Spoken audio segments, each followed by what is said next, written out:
20 ఎకరాలు రావాలనుకోవడం అనేది తప్పున్నరా? 9 ఎకరాలు వస్తే చాలు, అంతకంటే అంగుళం కూడా పెరిగెక్కర్లా. ఎందుకంటే 150కి 150 వచ్చినటువంటి ఇంటర్మీడియట్ అని అడగండి 13 ఎకరాలు రాదు. 10th క్లాస్ లో 10/10 వచ్చిన వాడికి అడగండి 15 ఎకరాలు రాదు. అయినా వాడి లెక్కలలో వచ్చినాయి కదా. మరి ఒకటో తరగతికి ఎందుకు? మీరు గట్టిగా మాట్లాడండి, ఆ టీచర్ గారికి రావు. లెక్కలనేవి మా కాలంలో దేవుడిచ్చిన వరం. ఎందుకంటే ఏ సార్ పని ఉన్నా సార్ బాగు చేస్తున్నారంటే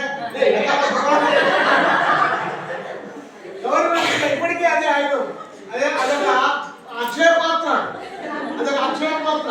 ఏ సార్ పని ఉన్నా సరే లెక్క రాస్తారా వాడు రాసి సార్ ఇంపార్టెంట్ ఇక్కడ